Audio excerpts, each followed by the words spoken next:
La somme théologique de saint Thomas d'Aquin, première partie, traité sur la très sainte Trinité, question 33, article 3. Le mot Père se dit-il en Dieu de la personne avant de se dire de l'essence?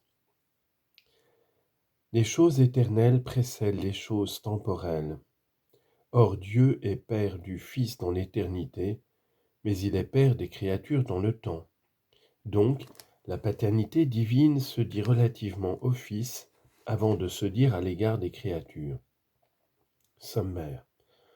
Puisque la première personne divine a toute la plénitude de la paternité à l'égard du Fils, et qu'elle n'en a que quelques similitudes à l'égard des créatures, le mot Père se dit en Dieu de la personne avant de se dire de l'essence. Corps de l'article. Il faut dire ceci. Les noms s'appliquent aux choses qui renferment toute leur signification avant de s'appliquer à celles qui n'en renferment qu'une partie, car ils ne se disent des dernières qu'à cause de leur analogie avec les premières, d'autant que l'imparfait vient du parfait. Ainsi le nom de lion se donne primitivement et dans le sens propre à l'animal, doué de toutes les qualités qu'il exprime. Puis il s'attribue secondairement, par similitude, à l'homme qui a quelques-unes de ces qualités, comme le courage, la force et d'autres.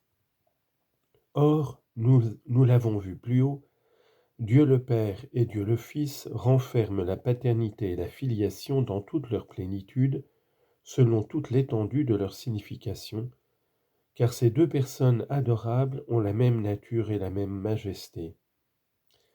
Mais comme les créatures ne partagent pas la nature divine, elles ont à l'égard de Dieu la filiation, non dans toute sa vérité, non par essence, mais par similitude. Plus donc les créatures ressemblent au Créateur, plus leur filiation divine est parfaite. Aussi Dieu est-il Père des créatures à des titres divers, selon différents degrés. D'abord, il est Père des créatures privées de la raison par ressemblance de vestiges, d'après cette parole du livre de Job, chapitre 38, verset 28, qui est le Père de la pluie et qui a enfanté les gouttes de la rosée.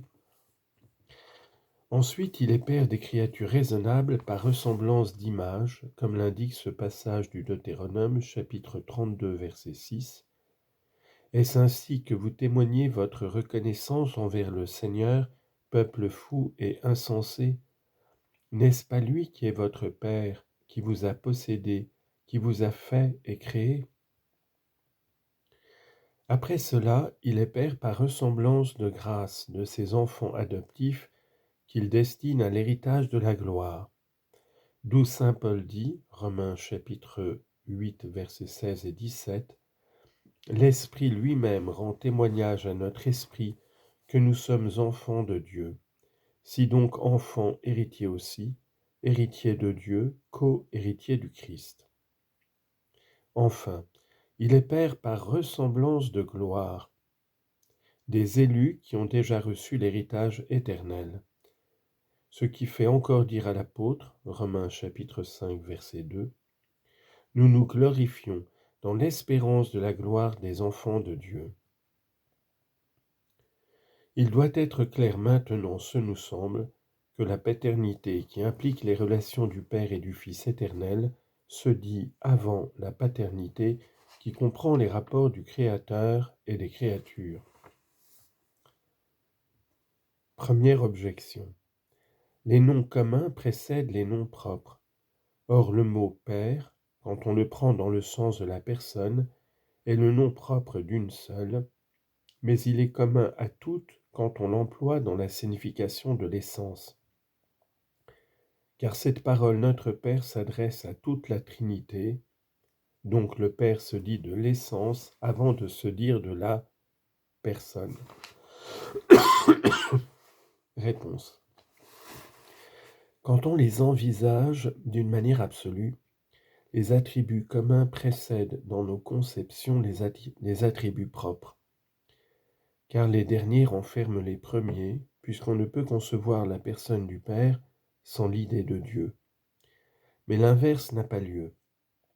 Au contraire, lorsqu'on les considère dans leur rapport avec les créatures, les attributs communs viennent après les attributs propres, car le Fils éternel procède comme principe productif des créatures, de même que le Verbe conçu dans l'esprit de l'artiste précède l'œuvre qui est produite à sa ressemblance. Ainsi le Fils procède du Père avant les créatures, qui ne participent à sa filiation qu'en participant à sa ressemblance. C'est dans ce sens que l'apôtre dit, Romains chapitre 8, verset 29, « Ceux qu'il a connus par sa prescience, il les a prédestinés à être conformes à l'image de son Fils. »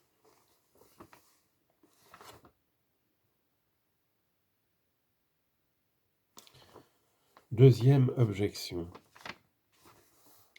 Lorsque deux choses présentent la même idée, l'une ne se dit ni avant ni après l'autre. Or la génération et la filiation présentent la même idée, soit que nous disions la première personne Père du Fils, soit que nous disions toute la Trinité Père des créatures. Car selon saint Basile, le Fils et les créatures ont pour caractère commun de recevoir. Donc le mot Père ne se dit pas de la personne avant de se dire de l'essence. Réponse. Quand saint Basile dit que le Fils et les créatures ont pour caractère commun de recevoir, il ne veut pas dire que le Verbe éternel et les êtres tirés du néant reçoivent du Père l'existence par une génération semblable de la même manière, mais avec une certaine ressemblance éloignée qui fait donner au Fils le nom de premier-né parmi les créatures.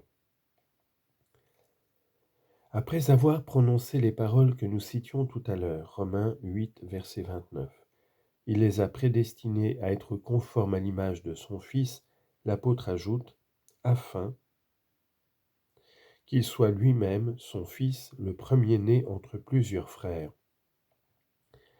Ce divin Fils, et saint Basile le remarque lui-même, jouit d'un privilège singulier. Il possède par nature ce qu'il reçoit.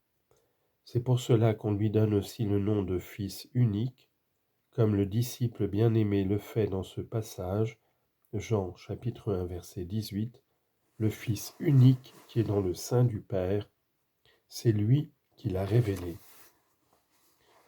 Troisième objection. Les choses qui s'énoncent dans les différents sens, les choses qui s'énoncent dans des sens différents ne peuvent être comparées.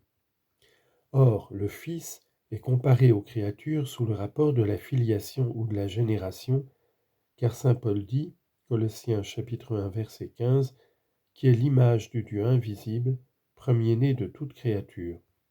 Donc, la paternité personnelle ne se dit pas avant la paternité essentielle.